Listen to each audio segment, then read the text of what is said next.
Guys, कैसे हैं आप सब लोग। स्वागत है आप सभी लोगों का हमारे इस YouTube चैनल में। इसका नाम है एवन सर और मैं हूं आकाश शर्मा। आज आप लोगों के लिए मोस्ट इंपोर्टेंट वीडियो लेकर आया हूं और ये वीडियो उन सभी स्टूडेंट के लिए इंपोर्टेंट हो जाती है जो यूपी बोर्ड में 2023 का एग्जाम देने वाले हैं। और मैं आज की इस वीडियो के माध्यम से आप लोगों को बताऊंगा कि मानव जनन से संबंधित मोस्ट इंपोर्टेंट कौन कौन से वो क्वेश्चंस हैं जो आपके प्री बोर्ड एग्जाम में या फिर आपके यूपी बोर्ड के एग्जाम में आ सकते हैं। और जिस स्टूडेंट ने ये वीडियो शुरू से लेकर लास्ट तक देख ली तो मैं कंफर्म उस व्यक्ति को बता रहा हूँ, उस स्टूडेंट को बता रहा हूँ कि वो व्यक्ति 90 से ऊपर नंबर ही लेकर जाएगा। और इस चैप्टर में जो मैं क्वेश्चंस बता रहा हूँ वो क्वेश्चंस 101% आपके एग्जाम में यूपी बोर्ड में जरूर आएंगे और आप एग्जाम में तहलका मचा दोगे। क्या आप लोग तहलका मचाने के तैयार हैं? और मैं आप लोगों को खुद बताऊंगा कि क्वेश्चंस इस टाइप से आएगा और आपको इस तरीके से उसको सॉल्व करना है। तो मैं आपको क्वेश्चंस प्लस उसके कुछ मैं हिंट भी बताऊंगा कि किस तरीके से आपको एग्जाम में अपना दिमाग लगाना हो, किस तरीके से इसको सॉल्व करना है।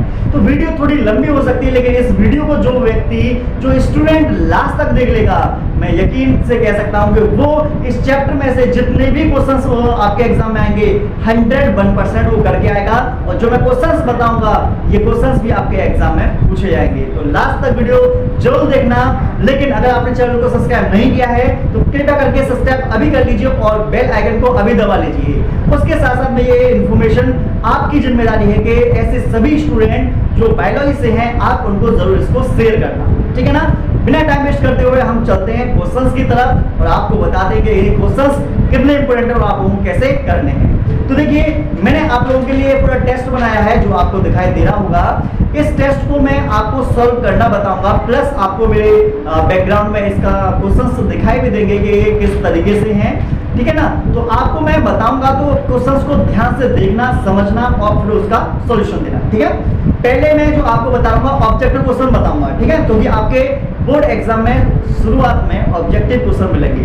तो पहला प्रश्न है इसमें, स्त्री में अंतःरोपण के समय भ्रूण किस अवस्था में होता है। आपको बता रहे हैं जो मतलब मादा होती है, मादा के शरीर के अंदर जब भ्रूण जो होता है, जो जायगोट होता है, जब वो जुड़ता है तो वो किस अवस्था में जुड़ता है गर्भाशय के अंदर, मरूला में, ब्लास्टुला में, गेस्टुला में या इनमें से कोई नहीं। तो आपको बता दें जो ब्लास्टुला अवस्था होती है, ब्लास्टुला अवस्था में माता के गर्भाशय के अंदर जो हमारा जायगोट होता है वो जुड़ता है। तो इसका जो आंसर आएगा वो आंसर आएगा पहले का बी, ब्लास्टुला। एक एक पॉइंट को ध्यान से सुनते रहना क्योंकि ये पॉइंट जो मैं बता रहा हूँ ये पॉइंट ही आप लोगों की लाइफ को चेंज करने वाले हैं और एग्जाम में आपको हाई स्कोर कराने वाले हैं, ठीक है। दूसरा है एस्ट्रोजन स्रावित होता है। आपको जैसा कि पता होगा एस्ट्रोजन एक हार्मोन का नाम है। पहला ऑप्शन है लीडिंग कोशिका, तो देखो लीडिंग कोशिका से एंड्रोजन हार्मोन निकलता है, ठीक है। दूसरा है सर्टुली कोशिका। सर्टुली कोशिका का काम होता है कि जो शुक्राणु होते हैं उस शुक्राणु को न्यूट्रिशन देने का, पोषण देने का ये काम करती है, ठीक है। अगला है हमारे पास स्पर्मेटिड। स्पर्मेटिड के अंदर 23 कोशिकाएं होते हैं और स्पर्मेटिड शुक्राणु से पहले की अवस्था होती है, ठीक है ना। तो और लास्ट में है डी, कोई नहीं। तो एंड्रोजन जो स्रावित होता है ये एंड्रोजन निकलता है लीडिंग कोशिकाओं से, ठीक है ना। तो इसका जो राइट आंसर होगा सेकंड का ए ऑप्शन होगा, ठीक है ना। आपको क्या काम करना है जिस समय आप क्वेश्चंस को सॉल्व कर रहे हो ऑब्जेक्टिव को, तो ऑब्जेक्टिव को सॉल्व करते समय एक चीज आप बेसिस का ध्यान रखें कि शुरू से लेकर लास्ट तक आप लोगों को पढ़ना है, वो भी अच्छे तरीके से। कोई प्रश्न को अच्छे से समझना है, चारों ऑप्शन को ध्यान से देखना है, उसके बाद ही आपको आंसर देना है, ठीक है। जल्दबाजी में आप आंसर बिल्कुल ना दें, ठीक है।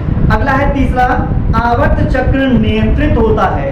तो वो आवर्त चक्र को हम एमसी बोलते हैं जो कि 28 दिन की होती है। 14वें दिन इसके अंडाशय से अंड बाहर निकलता है। तो एमसी जो होती है वो कंट्रोल होगी किस हार्मोन के द्वारा? पहला एस्ट्रोजन, पहला एंड्रोजन, दूसरा GnRH, गोनेडोट्रोपिन रिलीजिंग हार्मोन बोलते हैं, इसका फुल फॉर्म है, याद रख लेना ये भी। अगला है एस्ट्रोजन और प्रोजेस्टेरोन, ठीक है। और लास्ट में है LH, FSH व एस्ट्रोजन। तो आपको बता दें एमसी चक्र को कंट्रोल करने का काम LH, FSH और एस्ट्रोजन हार्मोन जो होते हैं इनका होता है, ठीक है ना। तो इसका आंसर आएगा तीसरे का लास्ट वाला डी। अगला है नर युग्मक या मादा युग्मक तथा युग्मनज होते हैं।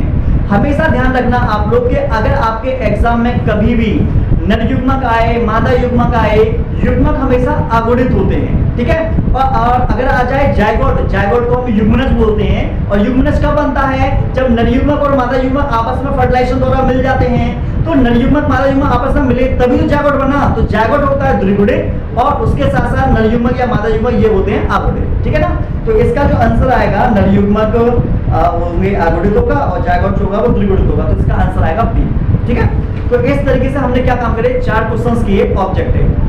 आपको क्या काम करना है, ऑब्जेक्टिव की भी प्रैक्टिस करनी है, क्योंकि आपको बता दें क्वेश्चंस जो होते हैं आने वाले टाइम में ऑब्जेक्टिव की संख्या बढ़ सकती है। कंपटीशन एग्जाम जो होगा वहां पर भी क्वेश्चंस आपके ऑब्जेक्टिव के ज्यादा आती है।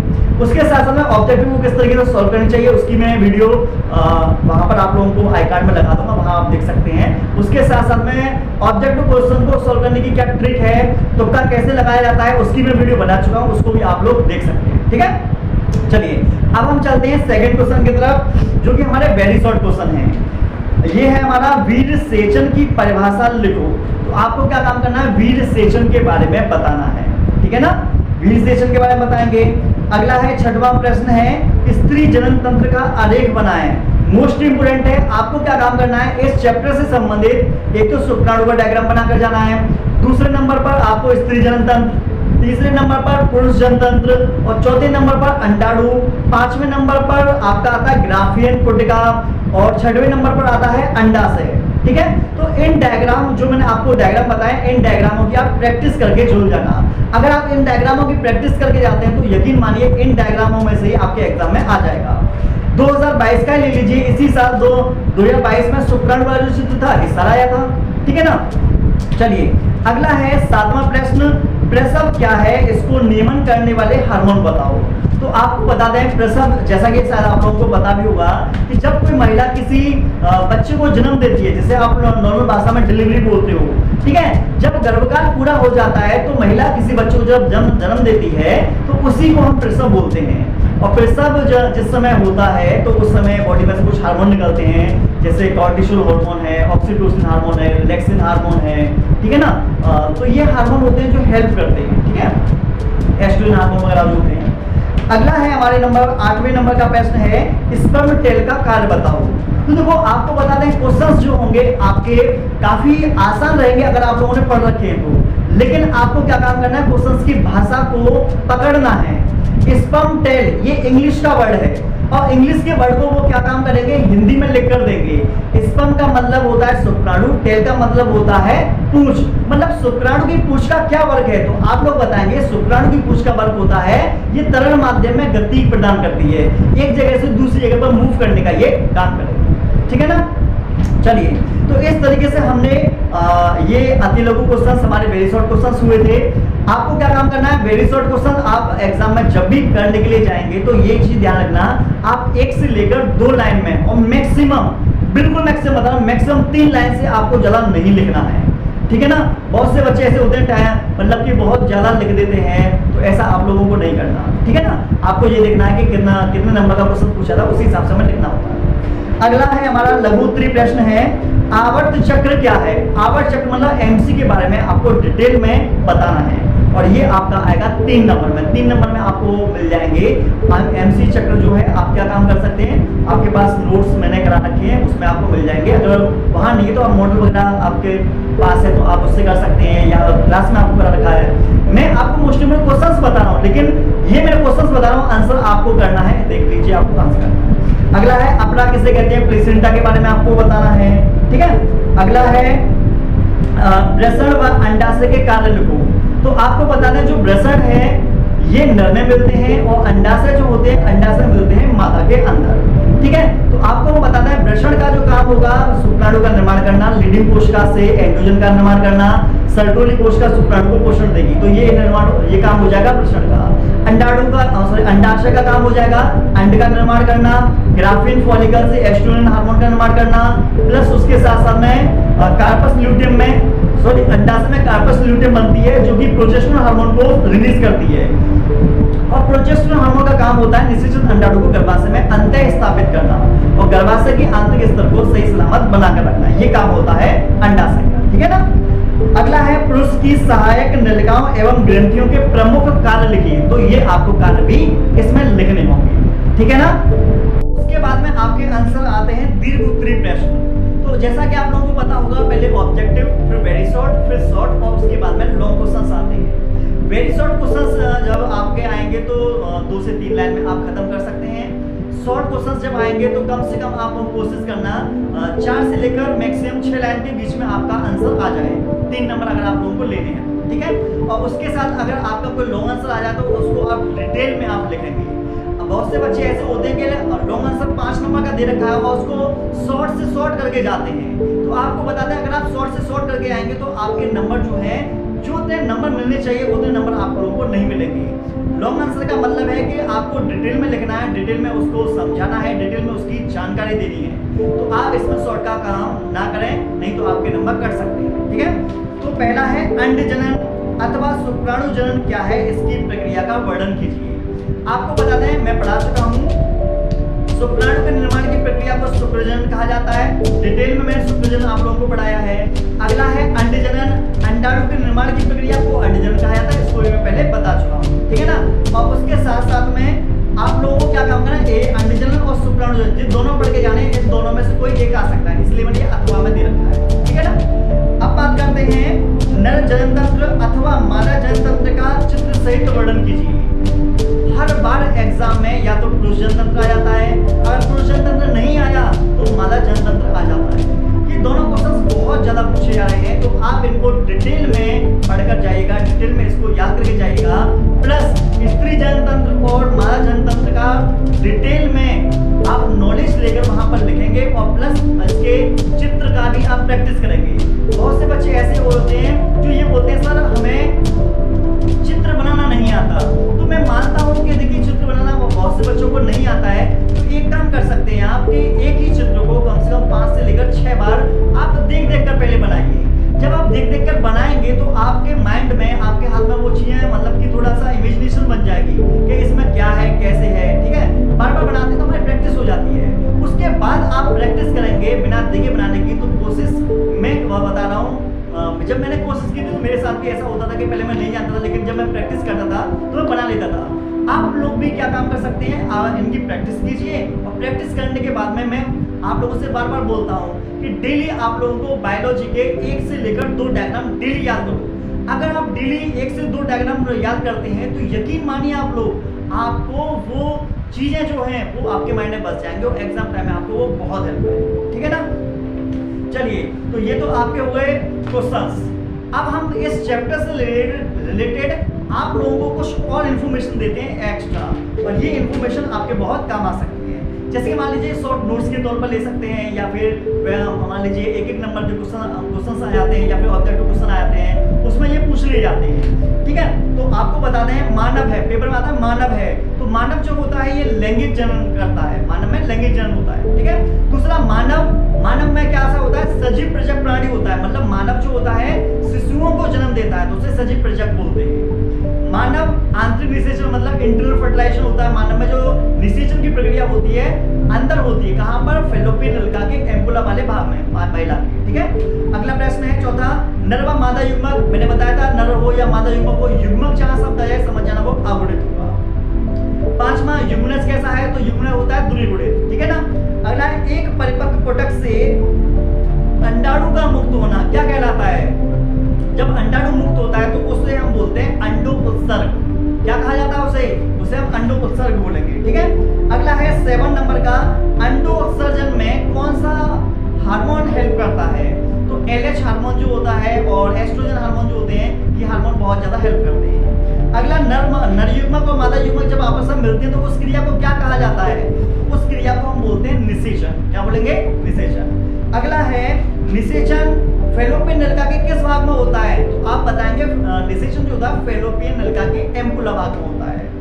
अगला, भ्रूण गर्भाशय से जुड़ा रहता है किस ऊतक के द्वारा, तो बताएंगे आप अपरा के द्वारा जुड़ा रहता है, जिसको हम प्लेसेंटा बोलते हैं, ठीक है। अगला है, द्वितीयक लैंगिक लक्षण, द्वितीयक लैंगिक लक्षण पुरुष में किस हार्मोन के द्वारा आते हैं, तो वो आते हैं टेस्टोस्टेरोन हार्मोन के द्वारा, ठीक है।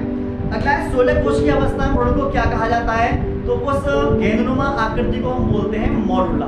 ठीक, अगला है मीसोडर्म स्तर। मीसोडर्म स्तर से रक्त बना होता है, पेशियां बनी होती हैं। ठीक है, और अपरा जो होता है स्तनधारियों में मिलता है, जैसे गाय में, भैंस में और मानव में अपरा मिल जाता है। ठीक है, अगला है पीत पिंड से कौन सा हार्मोन रिलीज होता है? तो पीत पिंड से निकलेगा प्रोजेस्टेरोन हार्मोन निकलेगा। ठीक है ना।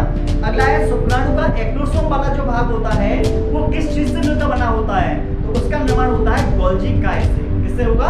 गोल्जी काय से। अगला है एमसी चक्र जब शुरू होता है तो उसको क्या कहा जाता है? जब किसी लड़की में 11 से लेकर 12 साल की हो जाती है, तो जब पहली बार एमसी आती है तो उसे बोलते हैं रजोत्तरसव। ठीक है ना, क्या बोलते हैं? मीनाश बोलते हैं इसे। अगला है जब महिलाएं 45 से 50 साल की हो जाती हैं तो उनमें एमसी चक्र बंद हो जाता है, तो उस क्रिया को रजोनिवृत्ति या मेनोपॉज बोला जाता है। ठीक है ना। अगला है गर्भकाल जो होता है महिलाओं में कितना होता है? तो 280 दिन के लगभग या फिर 9 महीने 10 दिन के लगभग। ठीक है। अगला है प्रसव। प्रसव में कौन कौन से हार्मोन हेल्प करते हैं? तो ऑक्सीटोसिन हार्मोन जो निकलता है पीयूष ग्रंथि से, जो कि माइंड में होती है, और एक है रिलैक्सिन हार्मोन। ठीक है ना। तो ये तो हमारे हो गए कुछ क्वेश्चंस। मैंने 20 क्वेश्चंस इस चैप्टर से रिलेटेड 20 क्वेश्चंस आपको बता दिए। अब इसी चैप्टर से रिलेटेड मैं आप लोगों को प्रैक्टिस करने के लिए कुछ क्वेश्चंस बता रहा हूं जो कि आप लोगों के लिए बहुत हेल्प हो सकते हैं। मैं आपको पहले बता चुका हूं कि अगर आप इस वीडियो को लास्ट तक देख लेंगे तो आपको इस चैप्टर में इसके अलावा कुछ करने की जरूरत पड़ेगी ही नहीं। सिर्फ इतना कर लीजिए, ये चैप्टर आपका कंप्लीट तैयार हो जाएगा। और यूपी बोर्ड में 101% अगर क्वेश्चंस बना तो इससे बाहर बिल्कुल नहीं आएगा, इसी में से आएगा। तो देखिए, प्रैक्टिस करने, प्रैक्टिस के लिए आपके पास 6 क्वेश्चंस मैं दे रहा हूं मैं। पहला है, एक माह में मानव अंडाशय से कितने अंड मोचित होते हैं? यदि माता ने समरूपी जुड़वा बच्चों को जन्म दिया हो तो कितने अंड मोचित हुए होंगे? एक तो आपका ये प्रश्न है, इस क्वेश्चन के आपको क्या करना, प्रैक्टिस करनी है। ठीक है, वैसे बता रहा हूँ, एक माह में एक महिला एक अंडाणु को रिलीज करती है। ठीक है ना। और समरूपी जुड़वा बच्चे जब पैदा होते हैं तो उस समय भी माता के अंडाशय से एक अंड ही रिलीज होता है। जब वो 2 पूरक खंडों में टूट जाता है और पूरक खंड जो होते हैं वो गर्भाशय में जुड़ जाते हैं, तब समरूपी जुड़वा बच्चे पैदा होते हैं। या तो ये दोनों लड़की होंगी या ये दोनों लड़का होंगे, ये ध्यान रखो। अगला है सेकंड क्वेश्चन, हमारे समाज में पुत्रियों को जन्म देने का दोष महिलाओं को दिया जाता है, क्या यह कथन सही है? स्पष्ट कीजिए। तो आपको बताना है ये कथन बिल्कुल गलत है। इसको डिटेल में मैं ऑलरेडी पहले बता चुका हूँ। आप मानव जनन और जनन स्वास्थ्य वाली जो वीडियो है हमारी, उस वीडियो में जाइए, उस वीडियो को देखिए, उस वीडियो में आपको सोल्यूशन पूरा मिल जाएगा। उसे मैंने बता रखा है, क्योंकि लिंग का निर्धारण जो होता है वो पिता के गुणसूत्र से होता है, ना कि माता के गुणसूत्र से। क्योंकि माता में X समान होते हैं और पिता में X और Y गुणसूत्र होते हैं। ठीक है ना। अगला है, यौन आरंभ क्या है? बालक व बालिकाओं में होने वाले परिवर्तनों के बारे में लिखिए। यौन आरंभ वही है कि जब लड़कों के अंदर शुक्राणु बनना शुरू हो जाता है, माता में लड़कियों में एमसी चक्र स्टार्ट हो जाता है, तो उस समय हम बोलते हैं कि ये यौन आरंभ शुरू हो चुका है। ठीक है ना। बहुत सारे परिवर्तन आते हैं, जैसे कि लड़के हैं, स्मार्ट लड़की है, थोड़ा दाढ़ी मूंछ निकल आई है, हम लोगों की आवाज भारी हो गई है, मांसपेशियों का विकास हो गया, इसमें बनना स्टार्ट हो गया बॉडी में। तो ये जो लक्षण है ये यौन आरंभ के लड़कों में। लड़कियों में आवाज का पतली आवाज होती है, वो पतली हो जाती है, एमसी चक्र शुरू हो जाती है, योनि और बगलों के आसपास मतलब कि बाल आना स्टार्ट हो जाते हैं। मतलब बहुत सारे ऐसे लक्षण है। चेहरे पर वो भूले पर बसा का जमाव होना स्टार्ट हो जाता है। ठीक है, तो ये लक्षण है, कौन से परिवर्तन है कि यौन आरंभ के समय। अगला है, निषेचन किसे कहते हैं? मानव में निषेचन कहाँ होता है और कैसे होता है, ये आप लोगों को बताना है।